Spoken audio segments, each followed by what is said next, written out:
What's up, Lego Builders? Welcome back to Coconut Brick Studios. I'm sure you all woke up this morning with a sparkle in your eye and a spring in your step because we get to end the year with a Mimban update. I am sick of working on the prison pit, so that is getting finished today, and it's about time we had a serious talk about some Imperial vehicles. Well, maybe some Republic vehicles disguised as Imperial ones. This being the last update of the year, I thought it would be good to do an overview of the whole mock to bring everyone up to speed and figure out what's left. There's lots to do this week, so don't forget to execute Order 66 on that like button, and let's get building. I don't want to have to deal with the prison pit at all next year, so I'm going to start things this week by building a new roof so people stop going down there to have raves.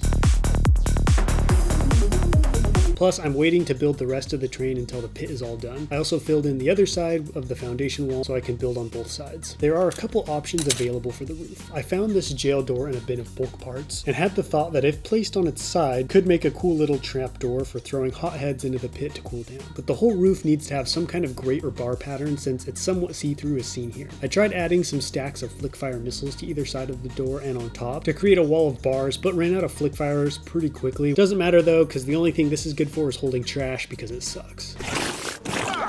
Time for option number 2. I love these great pieces and keep a bunch around just in case I find a use for them. Being molded pieces, they're in just the right scale for minifigs, and the 8x8 plate covers a large surface area, so I shouldn't need a bunch. I got a lucky break, and the width of the pit is exactly 16 studs, so I can stack 2 next to each other, spreading that pattern evenly across the whole pit.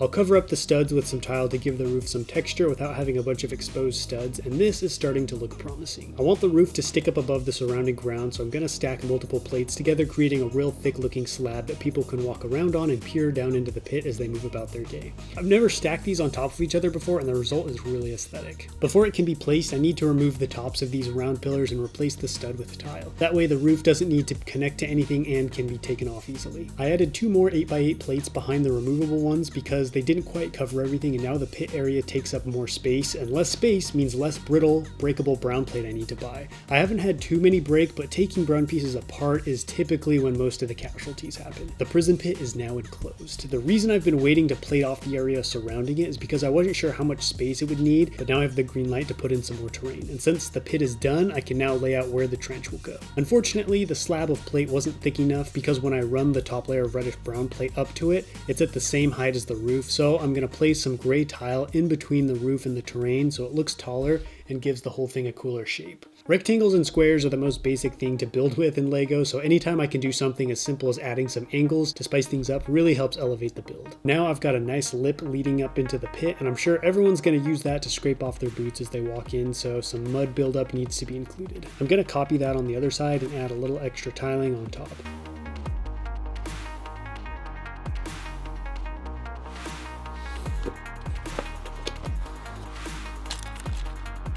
During Black Friday, I scored some deals at the Minifig Co. and got some great minifig accessories and bodies. I'm currently balancing 2 LEGO channels, so I have a good amount of World War stuff in here as well. I found the Minifig Co. has some incredibly detailed stuff like these German helmet with a chicken wire pattern, which pair nicely with .44 camouflage wearing minifigs. I also got this Mauser with mud printing on it. I'm so impressed with stuff like this, and since it was on sale, these hyper-realistic guns were at a reasonable price. If you want to see what I'm up to on the second channel, Coconut's Kingdom, go drop a sub. I've been building up a collection of really cool minifigs and vehicles and started doing smaller World War II mocks, but I want to jump to bigger stuff next year. This is a Star Wars channel though, so here's some Mud Trooper bodies. They were out of the sand green ones, but I figured these would be better than nothing. The coolest thing though are these Imperial driver bodies. I've never seen them before, but thought these would go perfect for what I'm going to show you next.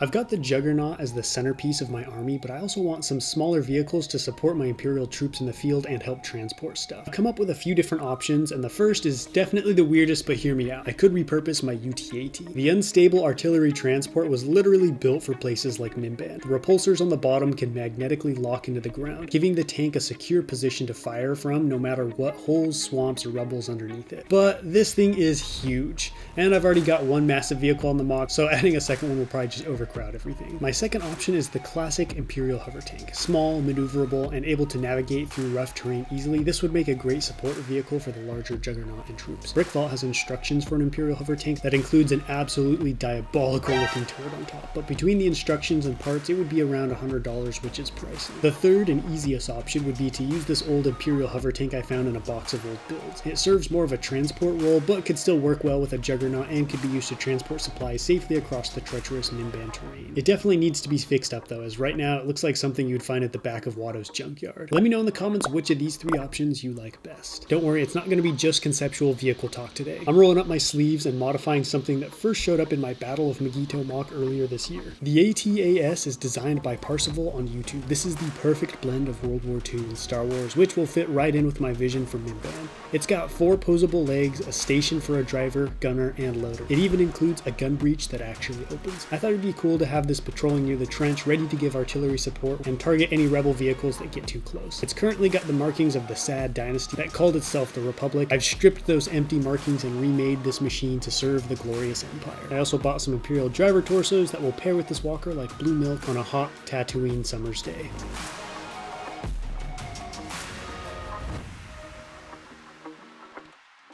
This walker is a cheat code for making epic mocks. It immediately improves any build it's a part of. It's pretty big, so I'm not sure where exactly it's going to go yet. At first I was thinking somewhere in the trench, maybe having its own foxhole, but this is pretty big and I still don't know what the size of the trench will be or how much space I have for it, so I might have to place it elsewhere. I could put it in the base waiting its turn to be fixed. The walker's a little big for the parking spaces, but still fits. I don't want to have too many different types of vehicles in this mock and have it look like a zoo, so I may just have to include a couple hover tanks instead. I'll be interested to see what vehicle option you all prefer. I'm once again surprised and impressed with the prison pit. The roof looks great and captures just the vibe I was hoping for. Adding the wedge tiles to the sides makes it look a lot more realistic and makes the whole thing stand out against the brown terrain better. The grate pieces were definitely the way to go. I was disappointed to not have a trap door that actually opens and closes, but every movable door build I tried looked clunky and the different components just wouldn't fit together right. And aesthetic is more important than function right now. I tried to add some muddy footprints being tracked across the grates, but not sure if I like how that's looking, so I'll keep playing around with the idea. Having the prison pit done means the rest of this area can be plated off and finished. I'm excited to get started on those storage silos next. These Imperial drivers look so cool. It makes me want to have only open top vehicles just so I can show them off more. It's getting harder to build up my ranks of Mimban troopers as more and more stores are running out of stock, but with this most recent order I now have 23 soldiers, and that's not counting officers or other base personnel, so I'm getting pretty close to having enough. This being the last Mimban update of 2024, I thought it'd be good to take a step back, look at the whole mock, and talk about what needs to be done still. This series has gone on much longer than I initially thought. I decided to put out only 2 building updates each month instead of 4, which really slowed things down.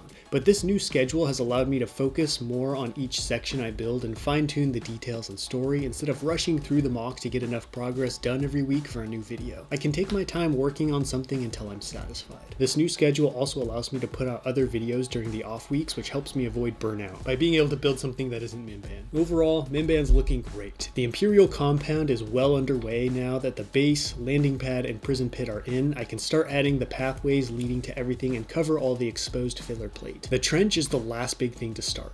I'm planning on having it begin here, about 32 studs in front of the base, so there's plenty of room to drive vehicles inside. It'll stretch from one end of the build to the other, and with a pop out of sorts in the middle just to make it look a little bit more interesting. This isn't going to be some simple dirt hole in the ground for troops to hide in, but a highly sophisticated defense installation. There'll be metal finished walls with grates built into the floor to help keep the muddy mess to a minimum. I'd also like to add some machine gun nests for a couple E-Web cannons looking out into the wasteland. In the center will be a large mobile bridge for tanks and walkers to get across the trench without playing whack-a-mole with the heads of the soldiers underneath. This trench will encroach into the wasteland area more than I initially planned, but making sure there was enough space for the base was top priority, so I had to keep scooting the trench further this way. It's not a big deal though, since the only thing I'm planning to build out here can be however big or small I want. At this point, you're pretty familiar with what the terrain's going to look like. It's just going to be a lot more of this: holes, dirt, and mud. So far, I'm very happy with how the wasteland portion is coming together. The pools of water were a pleasant surprise. They add some much needed contrast to the brown and make the terrain look more swampy. And the whole thing has really ended up being a lot more colorful than I initially thought. In my head, I was thinking a lot of reddish brown, but the dark orange and medium nougat have really brought some color and life to the build. In this corner, I want to build a large hill with a burnt out forest on it. I love building foliage and plants, but there isn't much opportunity for that in this mud ball. But I thought a bunch of small burnt out scrubby trees could make sense and help add some variation to the terrain. They're going to be all burnt out because of the many battles and airstrikes going on. Drop any other plant suggestions you might have for me in the comments. fields. Once the hill and trench are in place, if there's space, I want to add more wrecked vehicles slowly being swallowed up in the mud. One of which is something I've been talking about literally since week 1, a rebel tank. With all the explosions and damage we see being dealt in the Battle of Mimban, the rebels had to be fielding some serious firepower, and I want to represent that with some tanks or pieces of tanks littering the empty battlefield. I'm also thinking about having a group of Mimbanese rebels hiding in the wreckage waiting to ambush an Imperial patrol exiting the base. I do really want to include a rogue Jedi causing problems for the Empire, but still not sure who to include or what that's going to look like, so drop a comment down below with what Jedi you think I should include. Overall,